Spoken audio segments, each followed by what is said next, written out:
बारे में बहुत कुछ कहा। मैं इंदौर में गया था, मेरा एक लास्ट सेंटेंस था मेरा बायोडाटा का, doctor Bhandari has done so many activities in his life, there is no word in my dictionary to express about his activities. तो वहां बंदे ने उसका भाषण ऐसा किया, डॉक्टर भंडारी ने अभी तक इतने कारनामे किए हैं, इतने कारनामे किए कि मैं यहाँ बयान करना उचित नहीं समझता हूँ। लेकिन आपने ऐसी गलती नहीं की, इसलिए तहे दिल से आपका शुक्रिया अदा करता हूँ।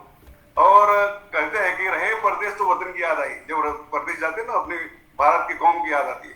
रहे परदेश तो वतन की याद आई, लगी ठोकर तो माँ की याद आई, और जब संस्कार की बात चली तो भारतीय संस्कृति की याद आई। इतनी अच्छी बलबूते पे संस्कृति है, उसमें मायने रखती है अपनी नारी, नारी शक्ति, एम्पावरमेंट ऑफ द वुमेन।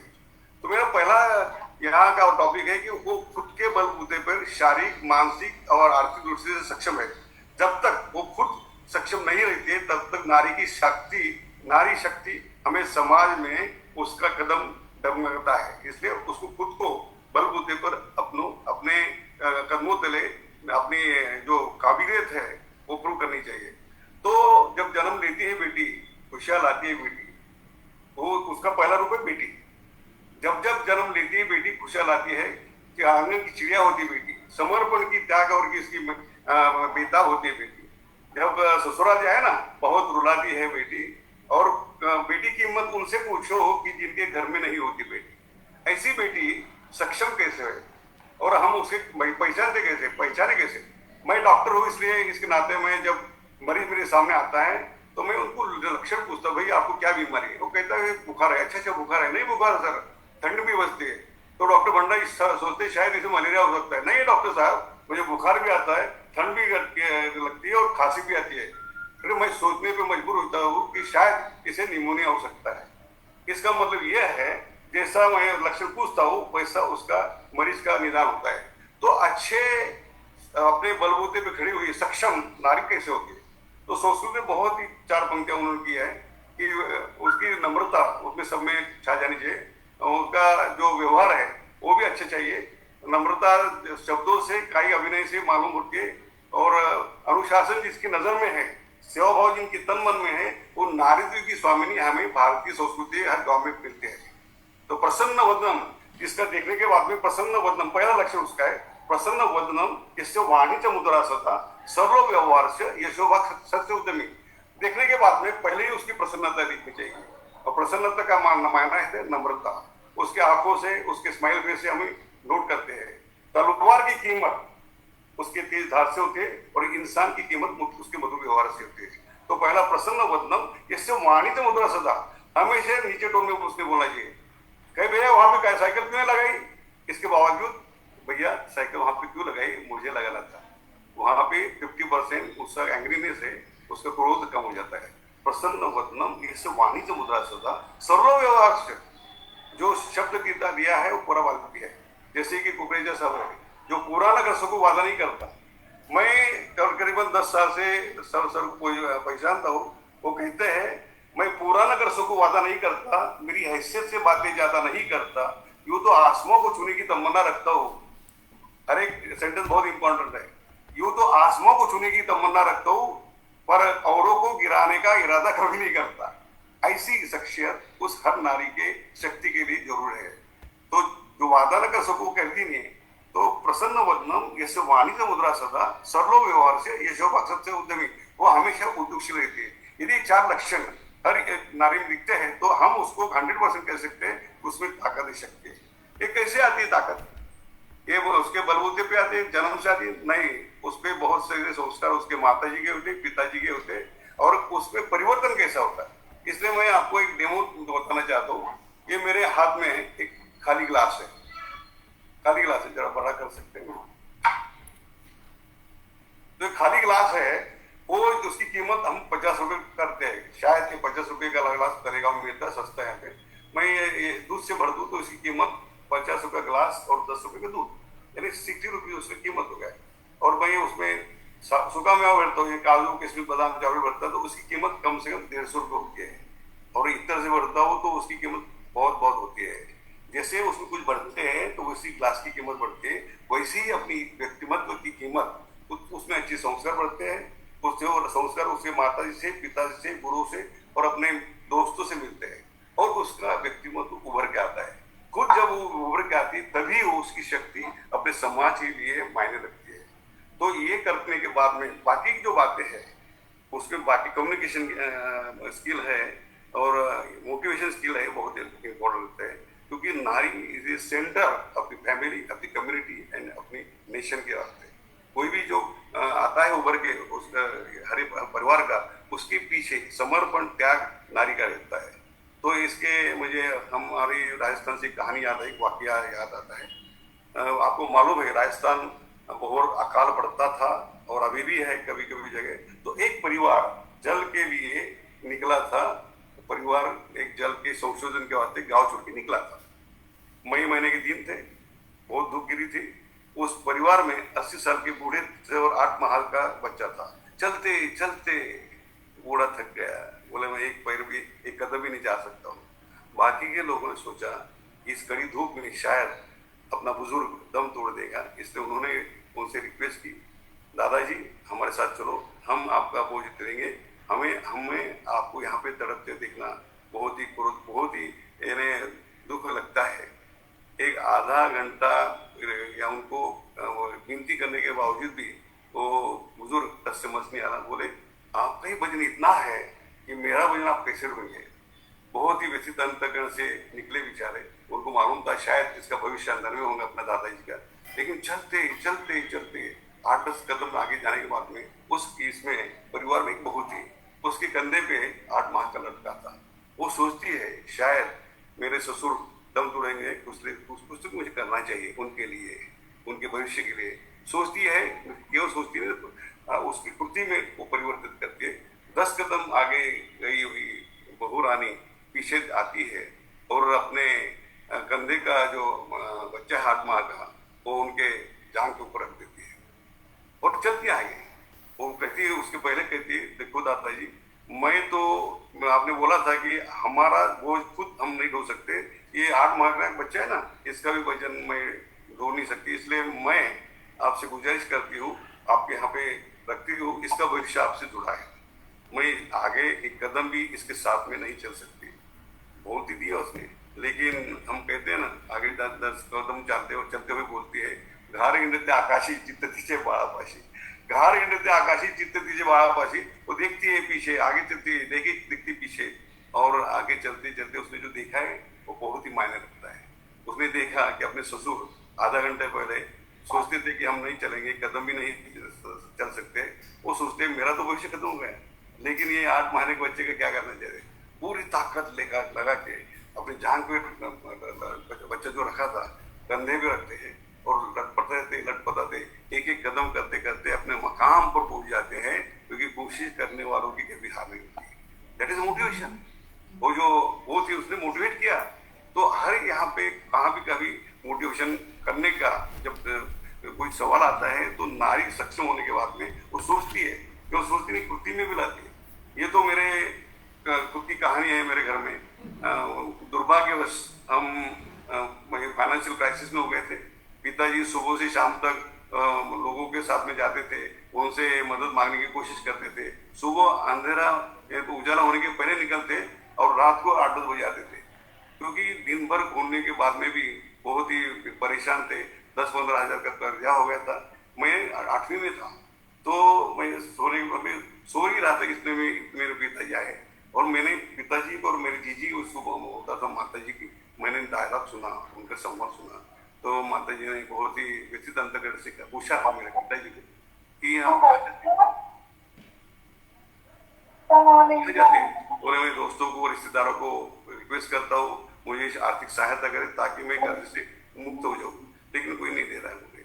तो बोले दिन भर नहीं रहने के बाद में लोग बोले आपके बारे में बहुत सोचते हैं, मैं सही नहीं कर सकती हूँ। तो आप ऐसा करो ना, बोले अपना जो जमीन जमीन है बेच दो और अपना जो कर्जा है मिटा सकते हैं। इतनी ताकत अपने बुजुर्गों ने रखे हैं। लेकिन मेरे पिताजी इतने रॉयल थे, इतने अपने फैमिली के बारे में इतना वो जरूरत से ज्यादा ही हमारी फिक्र करते थे। तो उन्होंने कहा नहीं, बोले छोटे बच्चे हैं, इनका मुंह का निवाला मैं कैसे छोड़ दूँ। उनकी बात चल रही थी, तो मेरे माता जी यहाँ पे उसका रोल होगा मोटिवेशन। वो बोले कि क्या आप समझते हो? बोला नहीं, बोले मैं आत्महत्या कर लूंगा, मैं खुदकुशी कर लूंगा, लेकिन ये बेचने का विचार भी सोच भी मैं मेरे दिमाग में नहीं ला सकता।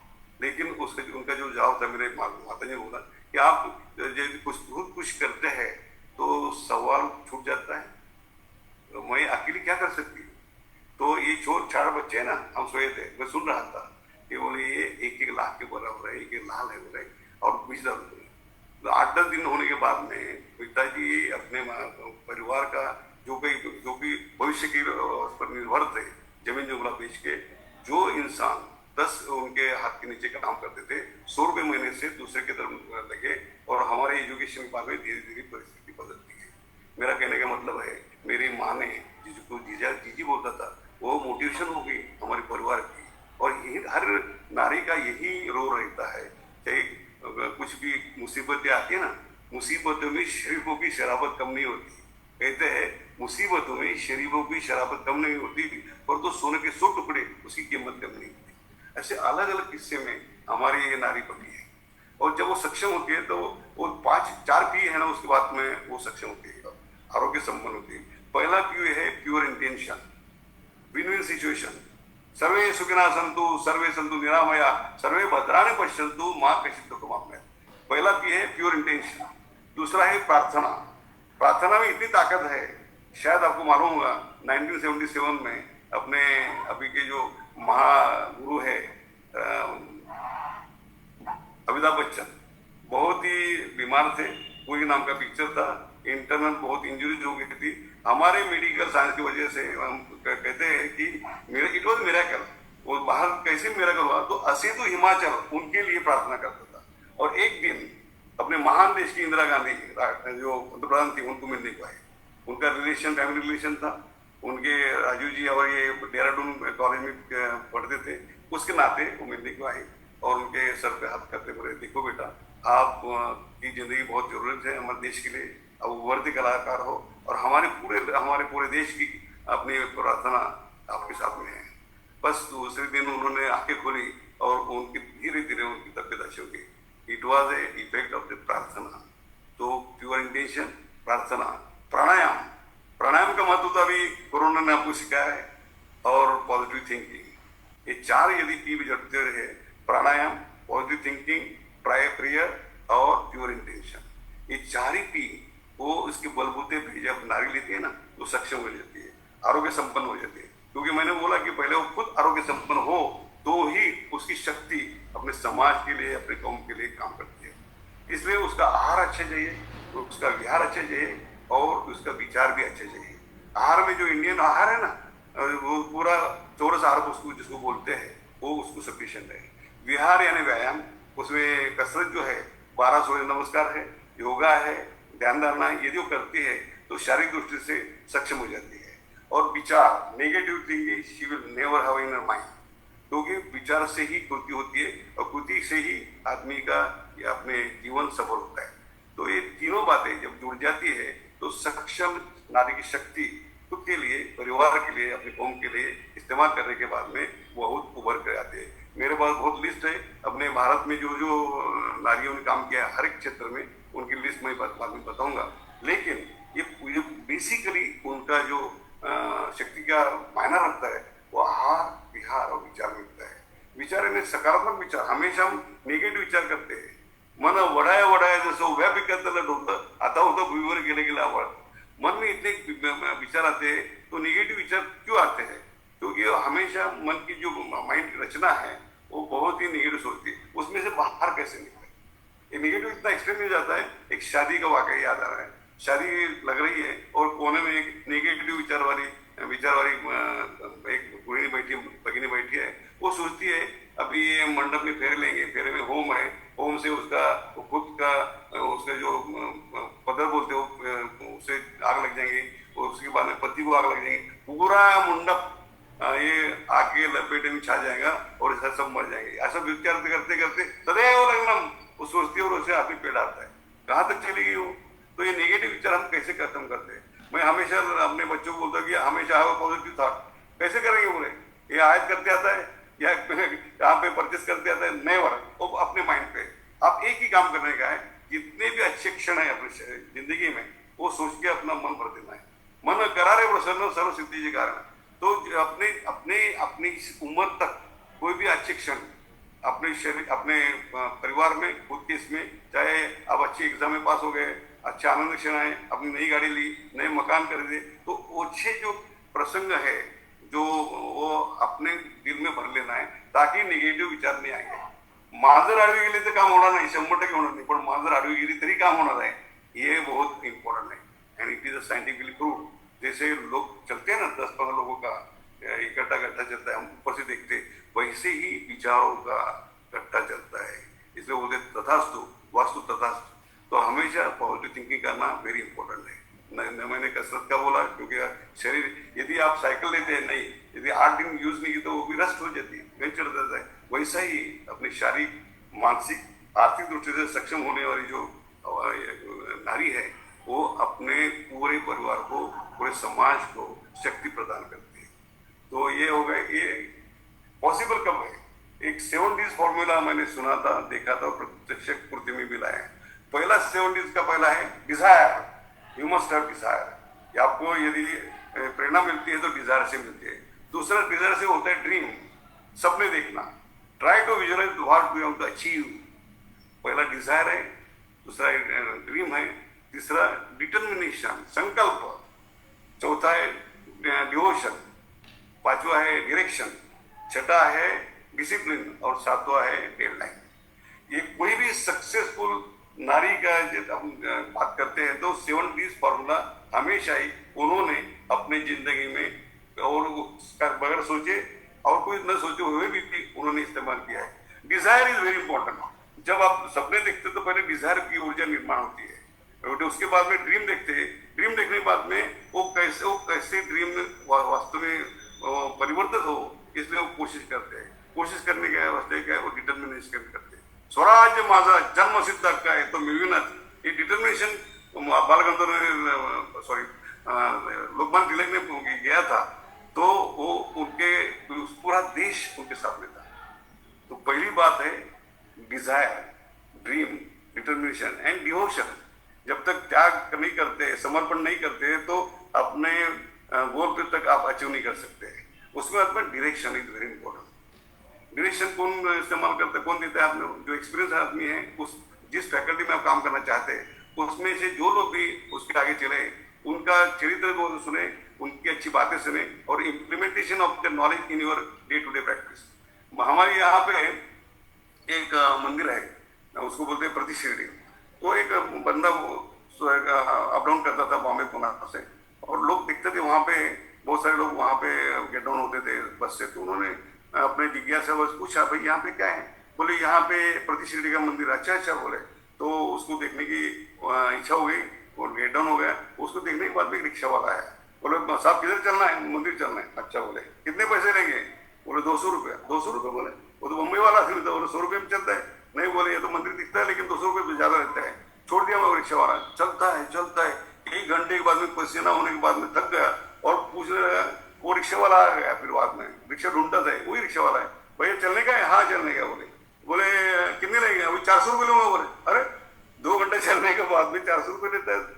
200 रुपये का मैं नहीं किया, 400। हाँ बोले लेता हूँ। बोले क्योंकि कारण है आप गलत दिशा में आ गए। बोले मंदिर वहां था और तरीका उसके गलत दिशा थी।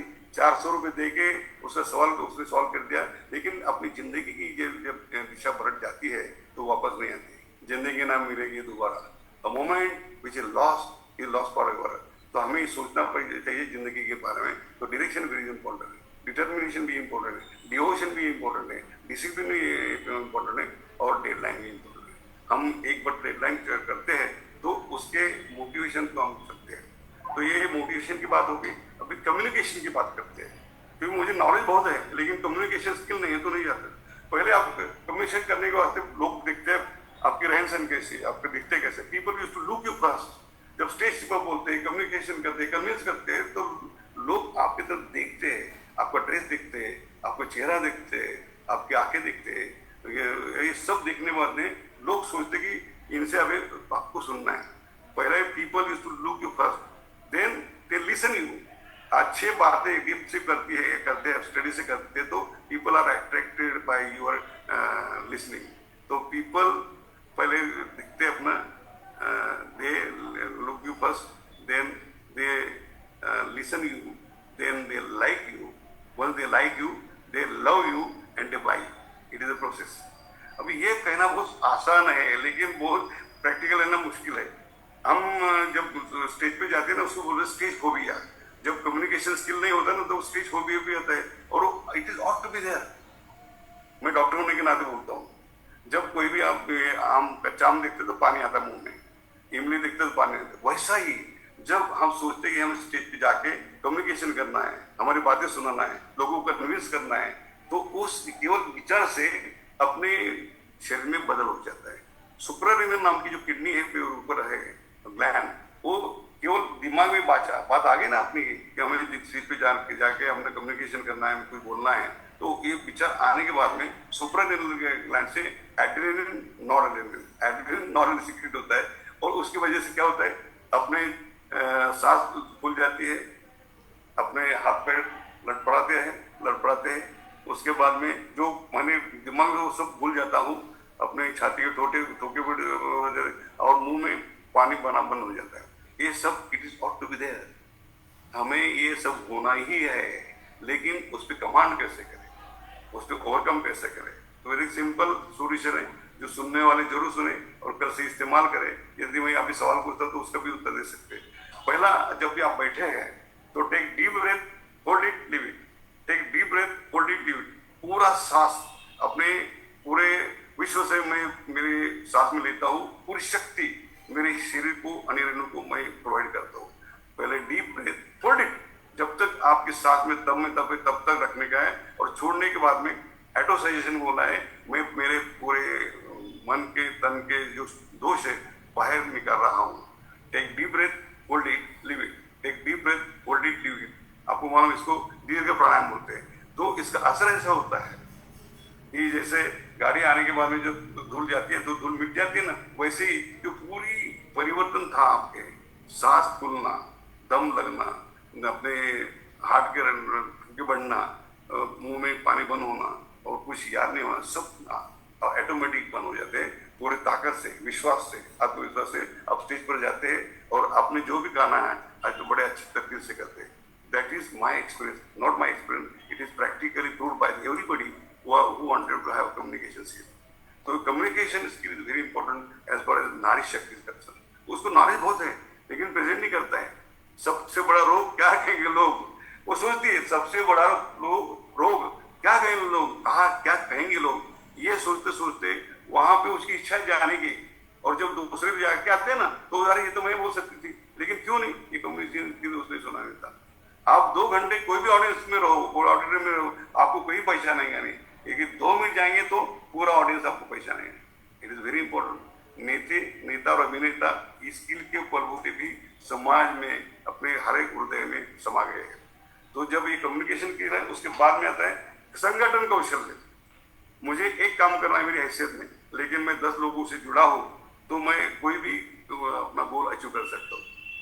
सबसे बड़ा रोग क्या है, सबसे बड़ा रोग क्या कहेंगे लोग, इसके पर उसके बाजे में जाने के बाद में लोगों को जुड़ाना है। जुड़ाना कैसा है, उनके गुण दोष से निकट रह के उनके पहले appreciate the people first, then suggestion. पहले अप्रिशिएट किया ना भैया आपने अच्छा किया था, लेकिन इसके बावजूद भी आप अच्छे करते होते तो और अच्छे होता था, अच्छे लोग तो जुड़ जाएंगे, 10 की संख्या 100 तक हो जाएंगे। लेकिन अपने खामियां 4 खामियां है हर इंसान में, नारी में हो इंसान में हो। पहली क्या है कि वो हमेशा त्रस्त रहता है, इतना त्रस्त रहता है कि उसको अच्छे दिखता ही नहीं। दूसरा रहता है सुस्त रहता है, कुछ करने की इच्छा ही नहीं रहती उसको। वो आलस्य ही मनुष्याणाम शरीरस्थो महारिपु, सबसे बड़ा जो रिपु है, शत्रु है, आलस्य ही मनुष्याणाम शरीरस्थो महारिपु नहीं सुप्त से शिव से प्रविशन्ति मृगा। ये जंगल का राजा है ना, उसके जो उसका शिकार है उसको खुद को दौड़ना पड़ता है तब उसको शिकार मिलते हैं। तो आलस्य ही मनुष्याणाम शरीरस्थो महारिपु, सुस्त रहते हो। तीसरे है व्यस्त रहते हैं, व्यस्त है दूसरे काम में व्यस्त रहता है। जिनको काम दिया वो काम में काम करने के बाद में बावजूद अलग काम करते हैं। फॉर एग्जाम्पल अपने टीचर है, वो खाने संभालने का काम करते हैं, वो अलग अलग काम करते हैं, लेकिन पढ़ाते नहीं है, वो है व्यस्त। और चौथा जो है मस्त, मस्त है जो आप खुद भी मस्त रहते हैं और दूसरों को भी मस्त करते हैं। जिसकी मस्ती जिंदा है उसकी हस्ती जिंदा है, बाकी तो जबरदस्ती जिंदा है। तो 4 प्रकार की नारियां रहती है, सुस्त रहती है, त्रस्त रहती है, ग्रस्त रहती है और मस्त। आपका जो ये सफर है त्रस्त से ग्रस्त तक नहीं, अपने मस्त तक जाना चाहिए। यदि आपकी प्रवृत्ति ऐसी है आलस्य की है तो आप अच्छी नारी, शक्तिशील नारी नहीं हो सकती। हमें नारी कैसी चाहिए, हमसे न तो खाने की न पीने की बात कर, मर्दों की तरह जीने की बात कर। नारी हमें कैसी चाहिए, हमसे न तो खाने की न पीने की बात कर, मर्दों की तरह जीने की बात कर। जिस मातृभूमि गोद में पली है तू, उसके फटाचल को तो सीने की बात कर, हमसे न तो खाने की न पीने की बात कर। ऐसी नारी हम अपेक्षा करते हैं। केवल अपेक्षा नहीं करते तो हमारे पूरे देश में उछाल जानी चाहिए। नारी की शक्ति बहुत है, इतनी है कि मैंने अभी 2 वाक्य बोले आपको। और वो शक्ति कब ज्यादा होती है, वो कहती है, एक वाक्य बहुत अच्छा याद है मुझे। वो कहती है कि समुद्र के तट पर, वाक्य पूरा उसको पैरेलल है, उसके व्यक्तिगत से पैरेलल है। समुद्र के तट पर पीपल के पेड़ पर एक पन्ने पर जलबिंदु था। वाक्य बहुत अच्छा है। समुद्र के तट पर पीपल के पेड़ पर एक पन्ने पर जलबिंदु रहता था। जलबिंदु कहता है, बलशाली सागर, बलवान सागर, मैं आप में समा जाना चाहती हूँ। जलबिंदु क्या कहते हैं, उसके सामने तो समुद्र बलवानी है। वो कहती है, जलबिंदु कहती है, मैं आप में समा जाना चाहता हूँ। बलवान सागर, बलशागर सागर, बलवान सागर, बलशाली सागर, मैं आप में समा जाना चाहती हूँ। यदि मैं प्रयास करती हूँ, यत्न करती हूँ, तो रेत में गिरकर मेरा अस्तित्व समाप्त हो जाता है। मेरी हैसियत ही ज्यादा नहीं है। यदि मैं प्रयत्न करती हूँ, यत्न करती हूँ, तो रेत में गिरकर मेरा अस्तित्व समाप्त हो जाता है। इसलिए मैं आपसे गुजारिश करती हूँ, आप ही उछल कर आओ, मुझे संभालो, ताकि मैं भी समुद्र बन जाऊं। आप ही उछल कर आओ, मुझे संभालो, ताकि मैं भी समुद्र बन जाऊं। एक जलबिंदु जब समुद्र में एक रूप होता है तो उसकी ताकत समुद्र जैसे होती है। तो नारी की हैसियत इतनी बढ़ जाती है, शक्तिशाली बढ़ती है, और हर एक विभाग में वो उभर कर आती है। चाहे वो अपने राष्ट्रपति हो, चाहे अपने पंतप्रधान हो, चाहे अपने चावला जैसी, कल्पना चावला जैसी, हर एक इसमें, कंडक्टर से कलेक्टर तक, मास्टर से डॉक्टर तक, हर एक इसमें नृत्यांगना है, गायिका है, अपने गान कोकिला मालूम है आपको, जो पूरे उनकी तीनों बहनें, क्या नाम अभी, गान कोकिला बोलते थे। तो ऐसे लोग हर एक ऐसे नारी हर एक क्षेत्र में है। तो उनकी जो शक्ति है सुप्त शक्ति है, लेकिन जब उभर के आती है तो ये सब गुण उनमें अपेक्षित है। जब तक ये गुण अपेक्षित नहीं होते तब तक उनकी शक्ति उभर कर आकर अपने देश को, अपने कौम को, अपने कम्युनिटी को उसके उपयुक्तता नहीं प्रूव होती। उसके बाद में जो निचोड़ है इसका कि वो बाकी सब गुण ठीक है, लेकिन जो वो आवश्यक जो गुण है वो, मैं एक गुरु को शिष्य ने पूछा, मेरे मुट्ठी में स्वर्ग कैसे है। वो पूरा अपने पुरुषार्थ को और व्यक्तित्व को, नारी शक्ति को बहुत ही इंपॉर्टेंट है। वो कहते, देखो बेटा, यदि आपको स्वर्गीय सुख चाहिए इस भूमि पे, तो नीचे की बातें आपको ध्यान में रखते हुए अपने प्रत्यक्ष कृति में लाना है। वो कहते अपना दिमाग ठंडा रखो। जब भी क्रोध के क्षण आते हैं ना, गुस्से के, तो अपना दिमाग ठंडा रखो, नजर में शर्म रखो, जुबान नरम रखो, जेब गर्म रखो और हृदय में रहम रखो, तो स्वर्ग तक जाने की कोई जरूरत नहीं। स्वर्ग खुद को खुद अपने कदम पर ले जाएगा। अपना दिमाग ठंडा रखो, वेरी इंपॉर्टेंट। 3 सेशन के मैं हमेशा याद करता हूँ, जो अपने अपने इलेक्शन के चेयरमैन थे, TN शेषन, उनको 6 सिक्योरिटी थे। उनके 700 श्लोक गीता के इतने पठांतर था उनका कि वो कभी भी रात में भी देखते हुए तो 700 श्लोक उनका गीता में था, गीता के पठांतर में था। एक दिन दिल्ली के हम रास्ते से जा रहे थे और जेट सिक्योरिटी लाल DA की गाड़ी, तो अगला एक जो बंदा था स्कूटर पे जा रहा था, बेचारा कुछ सोचता होगा, हॉर्न देने के बाद में भी गाड़ी का लाल सिग्नल देने के बाद में भी वो रास्ते चल रहा था। ये तो बहुत ही गुस्से हो गए, बहुत आगे बोला हो गए, शॉर्ट से टेम्पर थे, बोले शूट एट बास्टर। सिक्योरिटी के क्या बोले, शूट एट बास्टर। वो तो बेचारा कभी गीता तो पढ़ने जाओ तो घर से गीता देखा भी नहीं थी, देखी नहीं थी उसने। तो उसने ड्राइवर के काम में कहा, भैया चलो थोड़ा आगे लो, स्पीड बढ़ाओ।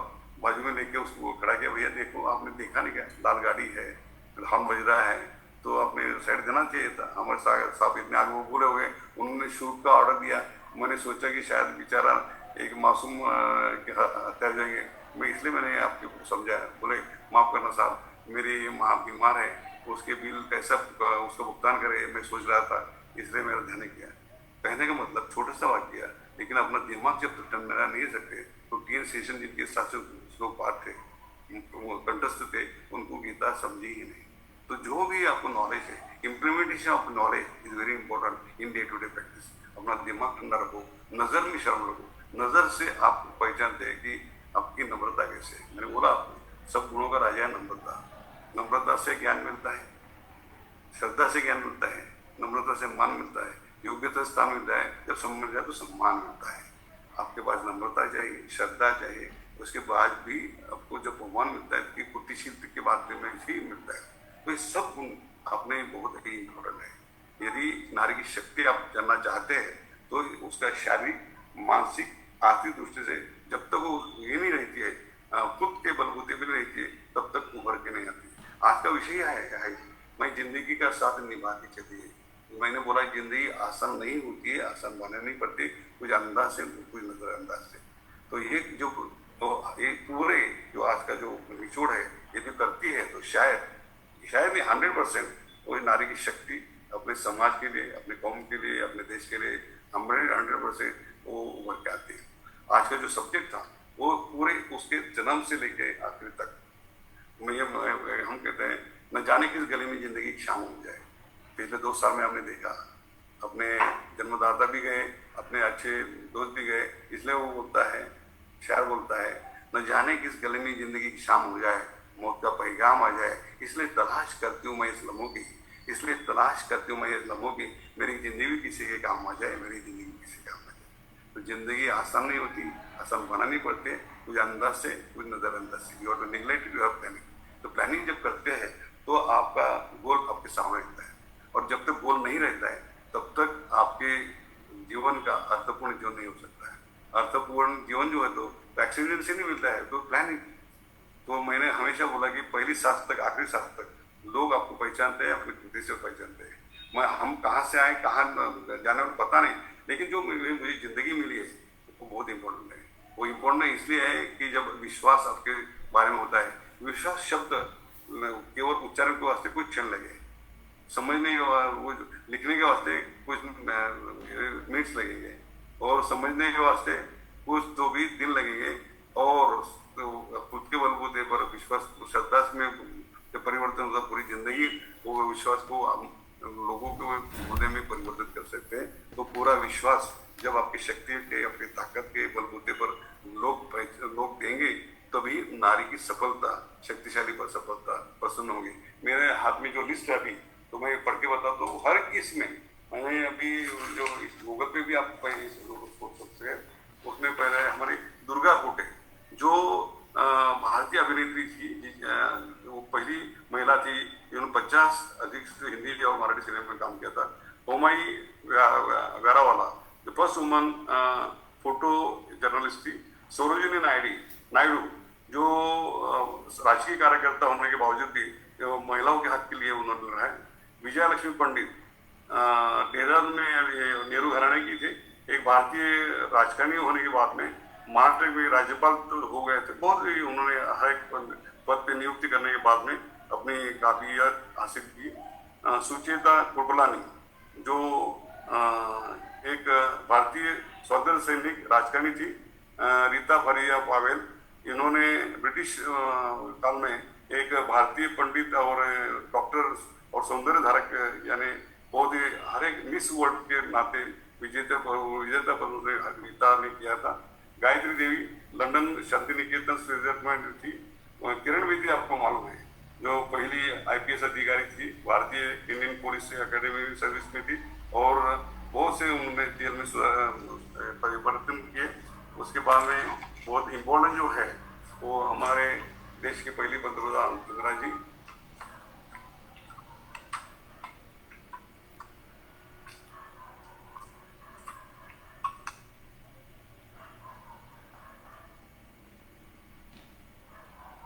इंदिरा प्रियदर्शनी गांधी।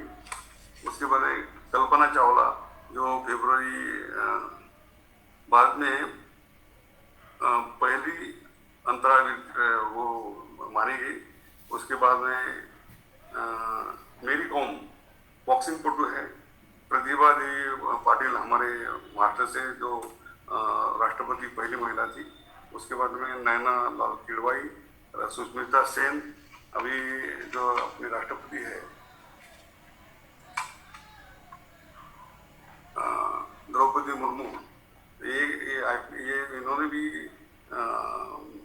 उनका एजुकेशन और उनका शैक्षणिक करियर था, शिक्षक होने के बाद में भी उन्होंने अपने बलबूते पे राष्ट्रपति का एक मकाम हासिल किया है। ऐसी बहुत सारी, ये तो एक मैंने तस्वीर लाई है कल्पना चावला की, और पीछे है अपनी पीटी उषा। यानी हर एक क्षेत्र में उन्होंने अपने शक्ति को प्रदान की अपने देश के लिए।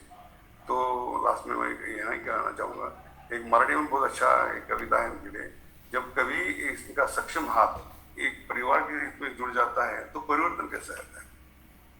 तलेगांव मराठी में बहुत ही साहित्य कला संस्कृती में माहिर है। उनका हमारा एक कवि कहता है की आयुष्याच्या खांद्यावरती हात ठेवून चला, फुलेल मग तो पायाखाली आनंद जमला. आयुष्याच्या खांद्यावरती हात ठेवून चला, फुलेल मग तो पायाखाली आनंद जमला. मग जगही सुंदर, नवही सुंदर, सुंदर सुंदर तारे ताते. जब आपके कंधे पर ऐसा सक्षम हाथ होता, परिवर्तन कैसा होता है. आयुष्याच्या खांद्यावरती हात ठेवून चला, फुलेल मग तो पायाखाली आनंद जमला. जगही सुंदर, नवही सुंदर, सुंदर सुंदर तारे तारे. नद्या सरोवर सागर डोंगर हिरवी हिरवी झाडे. नद्या सरोवर सागर डोंगर हिरवी हिरवी झाडे. नाजूक रंगीत फुले सुगंधित हर्षमणी दाटला. आयुष्याच्या खांद्यावरती हाथ ठेवून चला, फुलेल मग तो पायाखाली आनंद जमला. कितना परिवर्तन हो सकता है. अभी 2-3 साल पहले आपने देखा मौत से नजदीकी थे, इसलिए वो कवि हमारा कहता है कि गत जीवनाची याद नको, forget and forgive it, future is a dream, don't touch it, present make it best of it. यानी पास में भी पेनफुल, पास में भी पेनफुल, क्योंकि 2 साल सुनने आपने देखे खुद पे, अभी जो आप जिंदा है सब उन्होंने महसूस किया है. पास में भी painful, forget it, future is a dream, don't touch it, but present in my hand make best of it. इसलिए वो कहता है की गत जीवनाची याद नको, फिरून कधी ना तो येतो, खंत तयाची कधी न कर, आजचा दिवस साजरा कर. गत जीवनाची याद नको, फिरून कधी ना तो येतो, खंत तयाची कधी न कर, आजचा दिवस साजरा कर. मग कसं साजरा करायचं. तना मनाला जागा कर, याचं अभियान आहे, उसके वास्ते आहे. तना मनाला जागा कर, ध्येयाशक्ती त्यात भर, चैतन्याने प्रवास कर, आजचा दिवस साजरा कर, आजचा दिवस साजरा कर. लास्ट में उन्होंने कहा है कि आयुष्य फार लहान, कहते कहते 60-70 उम्र हो जाती है. मेरी तो उम्र मालूम नहीं आपको, लेकिन मैं 35 ईयर्स का सोचता. तो तना मनाला जागा कर, ध्येयाशक्ती त्यात भर, चैतन्याने प्रवास कर, क्योंकि आयुष्य फार लहान, पहिलं तिरी भान, क्षणाक्षणाचं सोनं कर, आजचा दिवस साजरा कर, आजचा दिवस साजरा कर. आजचा दिवस साजरा करने के वास्ते आपने जो मौका दिया है, मैं बहुत ही शुक्रिया अदा करता हूँ. क्योंकि तक्रार नाही, खंत नाही. कवी कहता है तक्रार नाही, खंत नाही, पूर्तीसाठी प्रवास असतो, कधीतरी मिळण्यासाठी काळजामधला श्वास असतो. तर मैं जाते टाइम, हर जो जाने वाला है तो जाते वक्त ऐसा महसूस करना चाहिए उसने की तक्रार नाही, खंत नाही, पूर्तीसाठी प्रवास असतो, कधीतरी मिटण्यासाठी काळजामधला श्वास असतो. आखिरी सांस तक मेरे देश के लिए, मेरे कौम के लिए, मेरी कम्युनिटी के लिए, खुद के लिए मैं अच्छा साबित करूं, अर्थपूर्ण जीवन मैं सोचता हूं. और वही बलबूते पर आज नारी जब सक्षम है तो पूरा परिवार सक्षम है, पूरा कौम सक्षम है, उनका पूरा जो कम्युनिटी है वो सक्षम है. तो सक्षम होने के बाद में यदि आपको कोई सवाल पूछना हो तो जरूर पूछ लीजिए. बातें तो बहुत है, लेकिन टाइम की और इसकी पाबंदी है, समय की पाबंदी है. इसके बावजूद 10-15 मिनट आपसे वही डायलॉग करना चाहता हूँ. ये इतना कहने के बाद में यदि कोई आपकी जहन में कोई प्रश्न आता है तो मैं I be very happy to have interaction. Thank you sir. बहुत बहुत धन्यवाद. आपका लेक्चर, आपका जो बातों को समझाने का तरीका ऐसा है ना कि कब समय चला जाता पता ही नहीं चलता. तो सबसे बड़ी खूबी तो आपके लेक्चर का और व्याख्यान का यही मैं हमेशा देखता हूँ कि इतना इंटरेस्टिंग वे से आप बताते हैं कि पौना घंटा 1 घंटा कब हो गया पता ही नहीं, और ऐसा लगता है कि अरे हो गया, अब तो और सुनना है.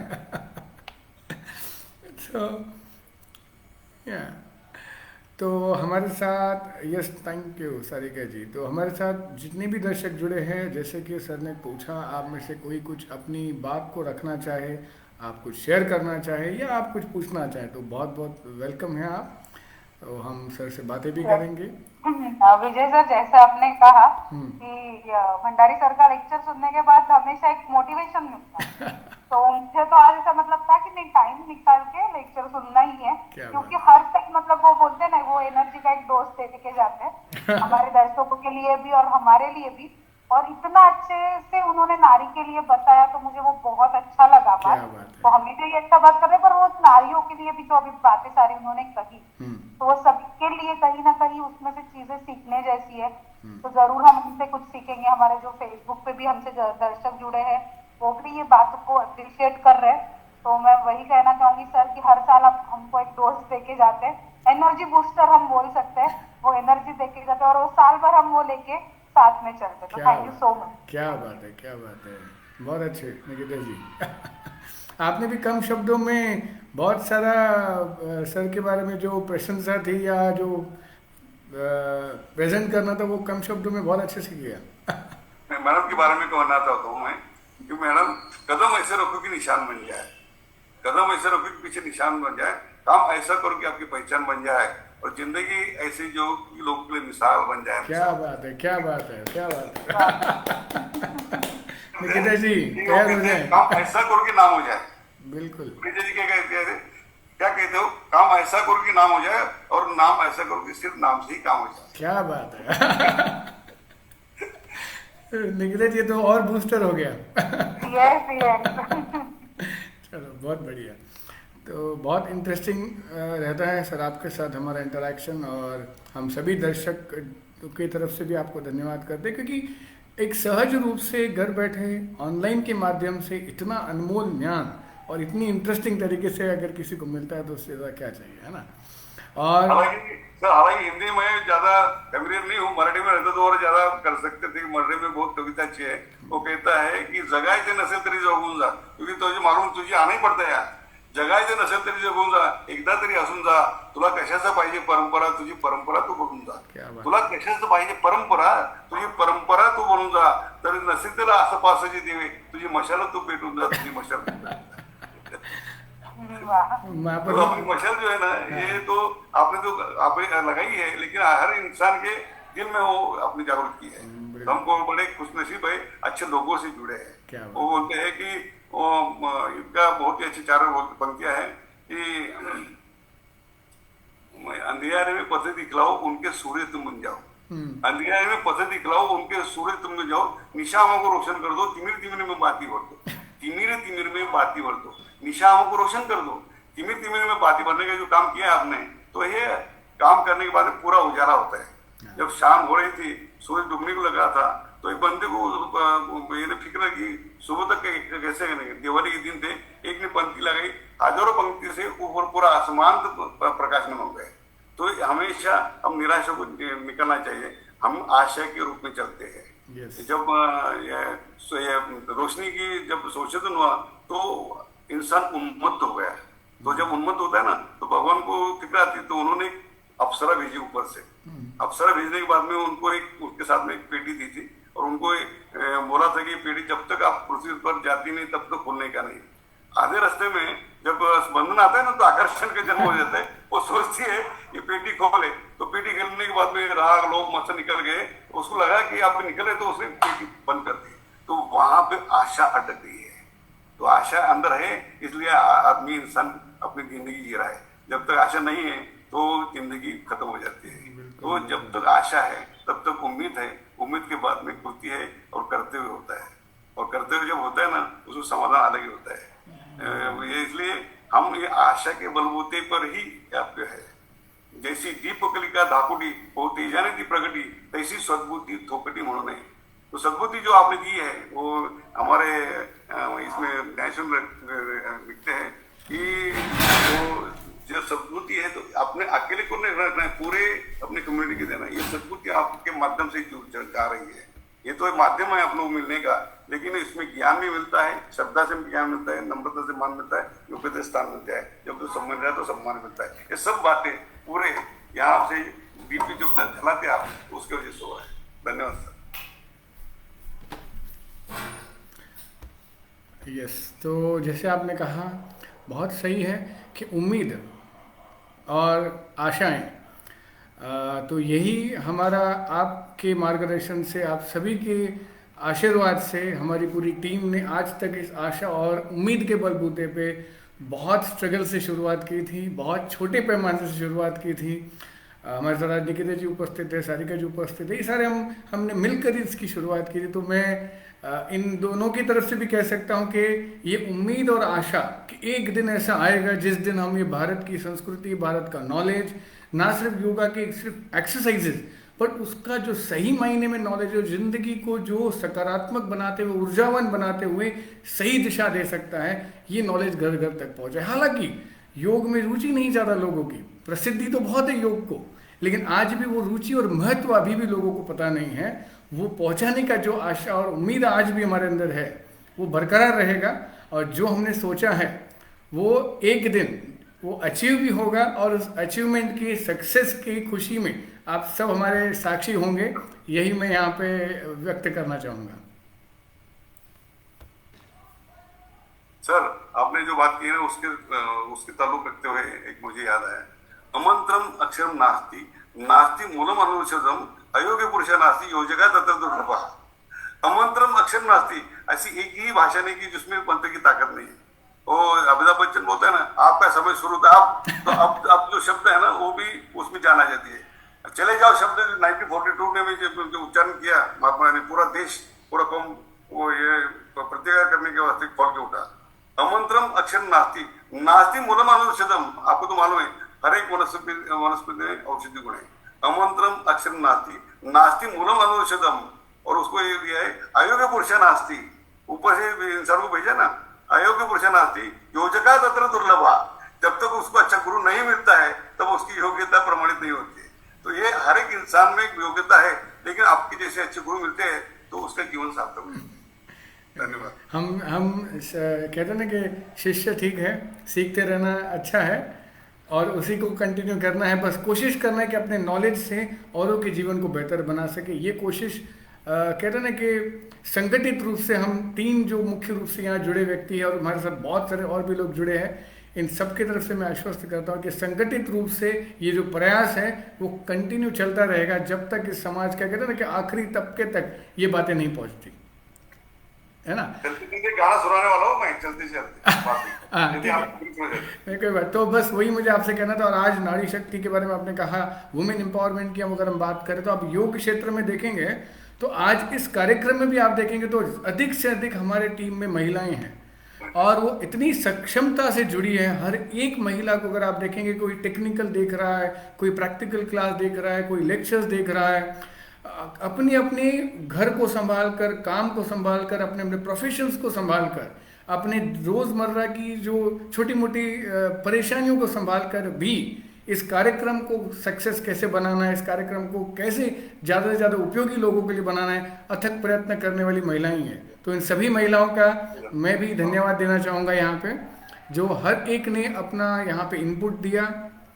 ठीक है, तो और योग जैसे एक महान शास्त्र को भी आगे लेके जाने में महिलाओं का बहुत बड़ा यानी कहते हैं ना कि इनिशिएटिव है, और उसी को मजबूती देने के लिए, उसी को सक्षमता लाने के लिए हमारा जो ये आरोग्य योगा नेचुरोपैथी इंस्टीट्यूट भी काम कर रहा है, साथ ही साथ महाराष्ट्र योग शिक्षक संघ, जिसका मैं ठाणे डिस्ट्रिक्ट का प्रेसिडेंट भी हूँ, और उन सभी के टीचर्स हम सब मिलकर यही प्रयत्न कर रहे हैं कि इन महिलाओं के जो प्रयत्न चल रहे हैं इन सभी को हम यशस्वी बनाएं, और योग जैसे महान कार्य को उन्होंने हाथ में लिया है, जिससे ना सिर्फ कोई फिजिकली, मेंटली जीवन में बहुत ज़्यादा सकारात्मकता से जी सकता है। इतने बड़े काम को जब उन्होंने हाथ में लिया है तो हम कैसे पीछे रहे। तो बस आपका आशीर्वाद हो, और जो हमारे दर्शक हैं इन सभी का आशीर्वाद हो, सबकी शुभकामनाएं हो, तो ज़रूर इसको हम अपने अंतिम लक्ष्य तक मिलकर पहुंचाएंगे। और आज के सेशन के लिए सच में बहुत बहुत धन्यवाद।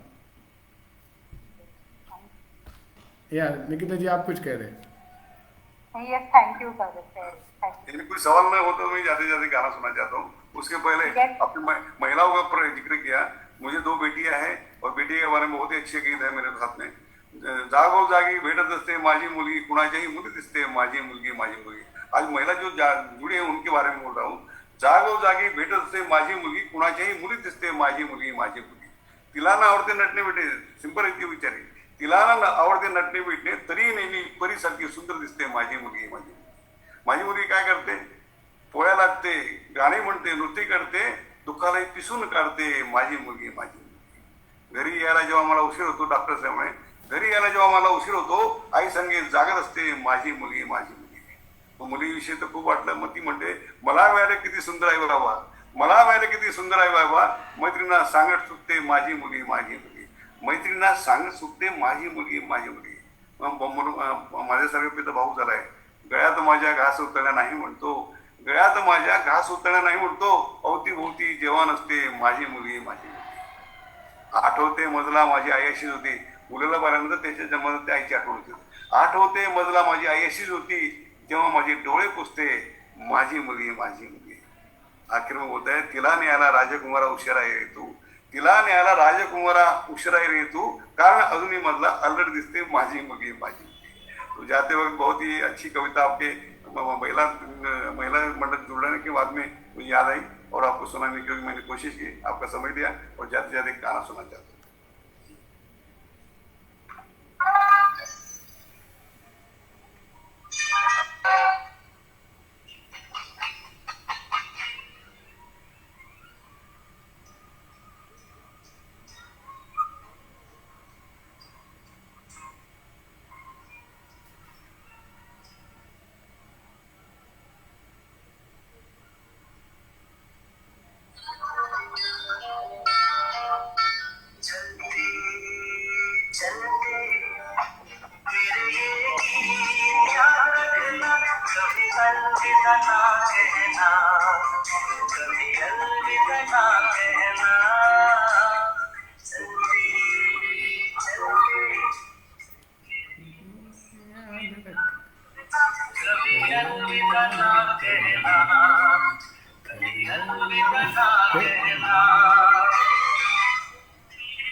थैंक यू सभी दर्शकों को भी धन्यवाद. रोज़ आप बहुत अच्छे उत्साह से जुड़ते हैं, हमारे अलग अलग स्पीकर्स को सुनते हैं और सबको आप अप्रिशिएट करते हैं. इसी तरह से कंटिन्यू करेंगे जर्नी. आज के व्याख्याता के बाद अगला जो कल का सेशन होगा उसमें आप सभी का प्रार्थनीय उपस्थिति है और ज़्यादा से ज़्यादा लोगों को आप जोड़ें, ताकि हमारी जो मन से इच्छा है कि ये जो अनमोल नॉलेज है जो रोज़ आपको आपके पास पहुंचाया जा रहा है वो ज़्यादा से ज़्यादा लोगों के जीवन में उजाला लाए. और एक बार डॉक्टर भंडारी सर आपका बहुत बहुत धन्यवाद. कितने भी शब्दों में हम कहेंगे वो कम है, लेकिन उम्मीद है कि हमारी भावनाएं आप तक पहुंच रही है. Thank you very much. Thank you.